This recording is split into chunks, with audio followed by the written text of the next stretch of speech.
Parliament budget கூட்டத்தொடரின் இரண்டாவது கட்டத்தொடர் திங்களன்று துவங்குகிறது. இதையொட்டி பாரதிய ஜனதா எம்பிக்களுக்கு டெல்லியில் பயிற்சி முகாம் நடந்தது. இக்கூட்டத்தில் பேசிய பிரதமர் மோடி இரண்டாம் கட்ட பட்ஜெட் தொடர் மிகவும் ஆக்கப்பூர்வமான முறையில் அமையும் என்று நம்பிக்கை தெரிவித்தார். மீடியாக்கள் காட்டுகின்றனவா என்று பாராமல் மக்களுடன் நேரடியாக தொடர்பு கொண்டு பணியாற்றும்படி எம்பிக்களை அறிவுறுத்திய மோடி, பிரதிபலன் பாராமல் பணியாற்றினால் மக்கள் உங்களை மிகப்பெரிய உச்சத்தில் கொண்டு போய் வைப்பார்கள் என்றார். பாரதிய ஜனதா அரசு ஏழைகளுக்கு விரோதமாக செயல்படுவது போன்ற தோற்றத்தை எதிர்க்கட்சிகள் உருவாக்க முயற்சிப்பதாக மோடி வருத்தம் தெரிவித்தார். கெட்ட புத்தி கொண்ட சிலர் நிலம் கையகப்படுத்துதல் மசோதா குறித்து பொய் பிரச்சாரம் மேற்கொண்டு வருவதாக கூறிய மோடி, அரசு செய்யும் நல்ல விஷயங்களை பேசுவதில்லை, பார்ப்பதில்லை, கேட்பதும் இல்லை என்ற முடிவுடன் இருப்பவர்களை திருத்த முடியுமா எனவும் வினவினார். संसद में संसद के प्रति जो जिम्मेवारी का माहौल उसके कारण बनता है वो देश के लिए लाभप्रद होता है। आखिरकार लोकतंत्र में मंथन ही तो सबसे बड़ा माध्यम होता है। विपक्ष के भी कड़वी से कड़वी बात आखिरकार संसद के परिसर में जब होती है तो उसका लाभ ज्यादा होता है। और मैं समझता हूं कि ये सेकंड हाफ है वो बहुत ही उपकारक होगा, ऐसा मुझे लगता है. மோடி அரசு உருவாக்கியுள்ள நிலம் கையகப்படுத்துதல் மசோதாவுக்கு எதிராக காங்கிரஸ் சார்பில் டெல்லி ராம்லீலா மைதானத்தில் பிரம்மாண்ட கண்டன பொதுக்கூட்டம் நடந்தது. பல்லாயிரக்கணக்கான விவசாயிகள் திரண்ட கூட்டத்தில் காங்கிரஸ் துணைத் தலைவர் ராகுல் பேசும்போது, நிலத்தை கையகப்படுத்துவதற்கு முன் 70% நில உரிமையாளர்களின் ஒப்புதலை பெற வேண்டும் என்று காங்கிரஸ் ஆட்சி காலத்தில் சட்டம் கொண்டு வரப்பட்டதாக கூறினார். அந்த அம்சத்தை நீக்கிவிட்டு புதிதாக நிலம் கையகப்படுத்துதல் மசோதாவை மோடி அரசு கொண்டு வந்துள்ளதை சுட்டிக்காட்டிய ராகுல், இதனால் தங்களது நிலங்கள் பறிபோய் விடுமோ என்ற அச்சத்திலேயே விவசாயிகள் வாழ்வதாக கூறினார். விவசாயிகளையும் தொழிலாளர்களையும் மத்திய அரசு மறந்துவிட்டதாகவும் குற்றம் சாட்டினார்.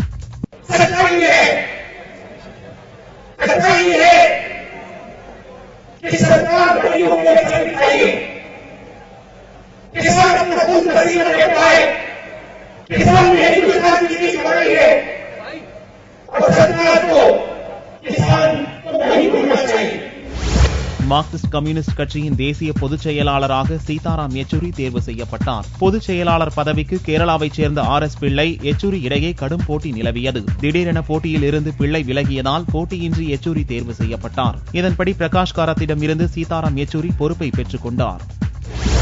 திருச்சி சுங்கத்துறை அலுவலக பாதுகாப்பு பெட்டகத்தில் இருந்து 14.5 கிலோ தங்கம் மாயமாகியுள்ளது. திருச்சி மாவட்டத்தில் உள்ள சுங்கத்துறை அலுவலகத்தின் பாதுகாப்பு பெட்டகத்தில் இருந்து 5 கோடி ரூபாய் மதிப்புள்ள 14.5 கிலோ தங்கம் திருடப்பட்டுள்ளதாக கண்டோன்மென்ட் போலீசில் புகார் தெரிவிக்கப்பட்டுள்ளது. போலீசார் விசாரணை நடத்தி வருகின்றனர். சமீபத்தில் திருச்சி விமான நிலையத்தில் பிடிப்பட்ட 7 கிலோ கடத்தல் தங்கத்தை பாதுகாப்பு பெட்டகத்தில் வைக்கச் சென்றபோது திருட்டு சம்பவம் அம்பலமாகியுள்ளது. ஆந்திர துப்பாக்கிச்சூடு தொடர்பாக CBI விசாரணை வேண்டும் என்று பாமக உண்மை கண்டறியும் குழு வலியுறுத்தியுள்ளது. சென்னையில் செய்தியாளர்களை சந்தித்த பாமக உண்மை கண்டறியும் குழு வக்கீல் பாலு, உயரதிகாரிகள் சம்பந்தப்பட்டிருப்பதால் CBI விசாரணை வேண்டும், 1 கோடி ரூபாய் நிவாரணம் வேண்டும் என்றும் வலியுறுத்தினார். பாதிக்கப்பட்ட ஒவ்வொரு குடும்பத்திற்கும் 1 கோடி ரூபாய் ஆந்திர அரசு உடனடியாக இழப்பீடு வழங்குவதற்கான நடவடிக்கைகளை தமிழக அரசு மேற்கொள்ள வேண்டும். துப்பாக்கிச் சூட்டில் ஈடுபட்டவர்கள் மீது சட்டப்பூர்வ நடவடிக்கை எடுக்க வேண்டும் என்று பாதிக்கப்பட்ட தொழிலாளர் குடும்பத்தினர் தெரிவித்தனர். ஆந்திர துப்பாக்கிச் சூட்டில் பலியான கூலி தொழிலாளர்களின் குடும்பத்தினர் சென்னையில் செய்தியாளர்களை சந்தித்தனர். துப்பாக்கிச் சூடு நடத்தியவர்கள் தண்டிக்கப்பட வேண்டும் என்று பாதிக்கப்பட்டவர்கள் வலியுறுத்தினர். அவங்க போலீஸ் மேல நடவடிக்கை எடுக்கணும், அவங்களுக்கு எங்க ஹஸ்பண்ட் செத்த மாதிரி அவங்களுக்கு தூக்கட செய்யணும்ட்டு நாங்க பெரிய நீதிமன்றத்தில். ஆந்திர போலீசாரால் சுட்டுக் கொல்லப்பட்ட தமிழகத்தைச் சேர்ந்த 6 கூலி தொழிலாளர்களின் மறுபிரேத பரிசோதனை அறிக்கை திங்களன்று தாக்கலாகிறது. திருவண்ணாமலை அரசு மருத்துவமனையில் 6 பேருடைய உடல்களை ஆந்திர மருத்துவர் குழுவினர் சனிக்கிழமை அன்று மறுபிரேத பரிசோதனை நடத்தினர். அப்போது ஏற்கனவே பிரேத பரிசோதனை செய்த ஆந்திர மாநில மருத்துவர்கள் உடன் இருந்தனர். மறுபிரேத பரிசோதனையை முன்னிட்டு 120க்கும் மேற்பட்ட போலீசார் பாதுகாப்பு பணியில் ஈடுபட்டனர். 3 அடுக்கு பாதுகாப்பு போடப்பட்டிருந்தது. 12 கேமராக்கள் கொண்டு இந்நிகழ்வு பதிவு செய்யப்பட்டது. ஆந்திர மருத்துவ குழுவினரின் மறுபிரேத பரிசோதனை அறிக்கை திங்கட்கிழமையன்று ஹைதராபாத் உயர்நீதிமன்றத்தில் தாக்கல் செய்யப்படுகிறது. சூரத்தில் எரிவாயு கிணற்றில் ஏற்பட்ட தீயை அணைக்கும் பணி 2வது நாளாக தொடர்ந்தது. குஜராத் மாநிலம் சூரத்தில் இந்திய எண்ணெய் எரிவாயு கழகத்துக்கு சொந்தமான எரிவாயு கிணறுகள் உள்ளன. இங்கு சனியன்று ஒரு எரிவாயு கிணறு பயங்கர சத்தத்துடன் வெடித்து சிதறி தீப்பிடித்துக் கொண்டது. தகவல் அறிந்ததும் தீயணைப்பு படையினர் தீயை அணைக்கும் பணியில் ஈடுபட்டனர். இரவு முழுக்க தீயணைப்பு பணி நடந்த போதும் தீயை அணைக்க முடியவில்லை. இதனால் ஞாயிறன்று காலையிலும் தீயை அணைக்கும் பணியில் தீயணைப்பு வீரர்கள் முழுவீச்சில் ஈடுபட்டனர். எரிவாயு கிணற்றின் பைப்லைனில் ஏற்பட்ட கசிவை சரி செய்யும் பணியில் ஊழியர்கள் ஈடுபட்டிருந்த போதுதான் தீ விபத்து ஏற்பட்டுள்ளது. இதில் 12 ஊழியர்கள் பலத்த தீக்காயமடைந்தனர். மருத்துவமனையில் சேர்க்கப்பட்டுள்ள அவர்களில் 4 பேரது நிலைமை கவலைக்கிடமாக உள்ளது. சூரத் எரிவாயு கிணறுகளில் இந்த ஆண்டில் நடக்கும் 3வது தீ விபத்து இது. ஏமனில் மீட்கப்பட்ட 475 பேருடன் இந்திய கடற்படை கப்பல்கள் கொச்சி வந்து சேர்ந்தன. உள்நாட்டு போர் நடந்து வரும் ஏமன் நாட்டில் சிக்கி தத்தளிப்பவர்களை மீட்கும் பணியில் இந்திய கடற்படை கப்பல்கள் ஈடுபடுத்தப்பட்டன. போர் நடந்த பகுதியில் சிக்கி தத்தளித்த 475 பேருடன் MV கவரட்டி, MV கோரல் என்ற 2 கடற்படை கப்பல்கள் ஏமனில் இருந்து புறப்பட்டன. கேரள மாநிலம் கொச்சி துறைமுகத்துக்கு வந்து சேர்ந்த அவ்விரு கப்பல்களில் 16 கேரளர்கள் உட்பட 73 பேர் இந்தியர்கள் தாயகம் திரும்பினர். ஏமன் நாட்டு குடியுரிமை பெற்ற 65 இந்தியர்களும் மீட்கப்பட்டவர்களில் அடக்கம். மீட்கப்பட்டவர்களில் 337 பேர் வங்கதேசத்தைச் சேர்ந்தவர்கள். இத்துடன் கப்பல்கள் மூலம் மீட்கும் பணியை இந்தியா முடித்துக் கொண்டது. விமானங்கள் மூலம் மீட்கும் பணி ஏப்ரல் 9ஆம் தேதியே முடிவுக்கு வந்தது. 4000க்கும் அதிகமான இந்தியர்கள் ஏமனிலிருந்து மீட்கப்பட்டுள்ளனர். மின்விசிறியில் மறைத்து வைத்திருந்த 85 சவரன் நகைகள் கொள்ளை போயின. புதுச்சேரி மேட்டுப்பாளையம் சண்முகா நகரைச் சேர்ந்தவர் சரளா சுகாதாரத்துறையில் பணியாற்றி வருகிறார். கடந்த 17ஆம் தேதி கணவர் மற்றும் குழந்தைகளுடன் திருப்பதிக்கு சென்ற சரளா ஞாயிறன்று அதிகாலை வீட்டுக்கு திரும்பிய போது வீட்டின் கதவு உடைக்கப்பட்டு இருப்பதைக் கண்டு அதிர்ச்சி அடைந்தார். திருடர்களுக்கு பயந்து திருப்பதி கோவிலுக்கு செல்லும் முன் சரளா தனது 85 சவரன் நகைகளை வீட்டில் உள்ள 3 மின்விசிறியில் மறைத்து வைத்துவிட்டு சென்றார். மறைத்து வைத்திருந்த நகைகள் கொள்ளை போயிருந்தன. இது நாங்க ஃபேன் மேலதான் வச்சிருந்தோம் பொருள் எல்லாம். ஏன்னா திடீர்னு எங்களால எங்கேயும் எடுத்துன்னு போய் வைக்க முடியல, மாமியாராலும் வர முடியலன்ற சூழ்நிலையினால பார்த்தா ஃபேன் மேலதான் வச்சோம். நாங்க கப்பில் ஃபேன்ல வச்சு அது டேப் போட்டுருந்தோம். கிட்டத்தட்ட அது ஒரு 80 பவுண்ட் இருக்கும். எல்லாமே எடுத்துட்டு போயிட்டாங்க. எல்லாத்தையும் கலைச்சு போட்டுட்டு பின்பக்கமா எடுத்துட்டு போயிட்டாங்க. உள்ளாரையும் லாக் பண்ணிட்டு போயிட்டாங்க. ஜல்லிக்கட்டு, எருது விடுதல் உள்ளிட்ட போட்டிகளுக்கு உச்சநீதிமன்றம் விதித்துள்ள தடையை நிரந்தரமாக நீக்க மத்திய அரசு நடவடிக்கை எடுக்க வலியுறுத்தி கோவையில் உண்ணாவிரத போராட்டம் நடந்தது. ஜல்லிக்கட்டு, மஞ்சு விரட்டு, எருது விடுதல், கேரள சேத்தளி, மாட்டுவண்டி ரேக்லா பந்தயம் உள்ளிட்ட போட்டிகள் நடத்த உச்சநீதிமன்றம் தடை விதித்துள்ளது. இந்த தடையை நிரந்தரமாக நீக்க மத்திய அரசு நடவடிக்கை எடுக்க வலியுறுத்தி கோவை ராமநாதபுரம் பகுதியில் தமிழ்நாடு ரேக்லா கிளப் அமைப்பினர் உண்ணாவிரத போராட்டத்தில் ஈடுபட்டனர். புதுச்சேரியில் வாடகை பணம் கேட்டதால் ஆத்திரமடைந்த நபர்கள் தொழிலதிபர் வீட்டில் பெட்ரோல் வெடிகுண்டு வீசியதால் பரபரப்பு ஏற்பட்டது. லாஸ்பேட்டை சண்முகா நகரைச் சேர்ந்தவர் ஜெயக்குமார். தொழிலதிபரான இவர் அடுக்குமாடி குடியிருப்பை வாடகைக்கு விட்டு பராமரித்து வருகிறார். இங்கு குடியிருக்கும் சிலர் கடந்த 3 மாதங்களாக வாடகை கொடுக்காததால் வீட்டிலிருந்து காலி செய்யுமாறு ஜெயக்குமார் கூறியுள்ளார். இதனால் இருவருக்கிடையே தகராறு ஏற்பட்ட நிலையில் ஞாயிறன்று அதிகாலை லாஸ்பேட்டையில் உள்ள ஜெயக்குமார் வீட்டின் முன்பு பயங்கர சத்தத்துடன் வீடு தீப்பிடித்து எரிந்தது. சத்தம் கேட்ட அக்கம் பக்கத்தினர் தீயை அணைத்து ஜெயக்குமார் குடும்பத்தினரை வீட்டிலிருந்து மீட்டனர். கேரி பேக்கில் பெட்ரோலை கட்டி அதை அடிச்சிருக்கலான்னு ஏன்னா கேரி பேக் வந்து பெட்ரோலோடைய கேரி பேக்கு அங்கே கண்டது பக்கத்தில் பெட்ரோல் கட்டி அடிச்சிருக்கிறாங்க. இது வந்து நைட்டாக இருக்கவே உயிர் சேதம் எதுவும் இல்லை, எல்லாம் உள்ளே இருந்துட்டோம். பகலாக இருந்தால் பிள்ளைங்கள்லாம் வெளியில் விளையாடி இருக்கும், அதில் உயிர் சேதம் வந்திருக்கும்.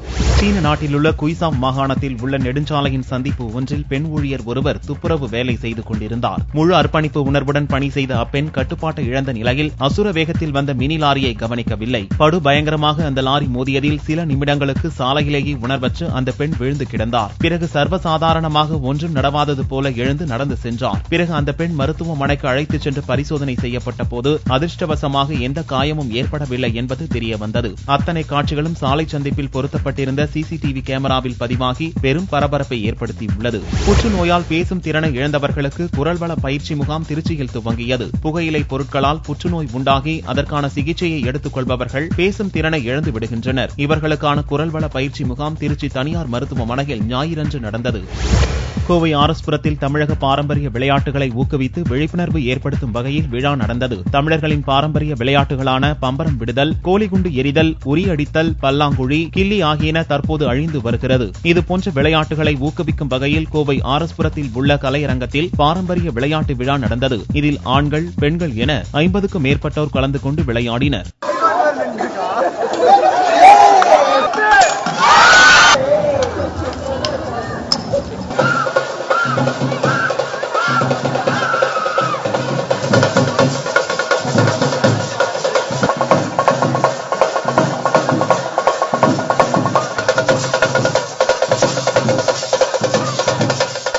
உலக கல்லீரல் தினத்தை முன்னிட்டு கல்லீரல் அறுவை சிகிச்சை மேற்கொண்டோர் மலையேற்றம் மேற்கொண்டனர். உலக கல்லீரல் தினம் ஞாயிறன்று அனுசரிக்கப்பட்டது. விழிப்புணர்வு மற்றும் கொடையாளிகளுக்கு நன்றி தெரிவிக்கும் விதமாக கல்லீரல் மாற்று அறுவை சிகிச்சை செய்து கொண்டோர் மீனம்பாக்கம் அருகில் திரிசூல மலையில் 2 மணி நேரம் மலையேற்றத்தில் ஈடுபட்டனர்.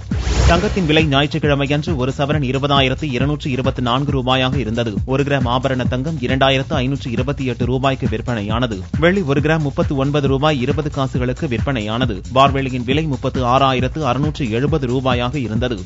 தற்போதுள்ள படங்களில் கதாநாயகிகளுக்கு முக்கியத்துவம் தரப்படுவதில்லை என்று நடிகை ரேஷ்மி மேனன் தெரிவித்தார். நட்பதிகாரம் 79 பட கதாநாயகி ரேஷ்மி மேனன் இப்படத்தில் தனக்கு முக்கியத்துவம் தரப்பட்டுள்ளதாக பெருமிதம் தெரிவித்தார்.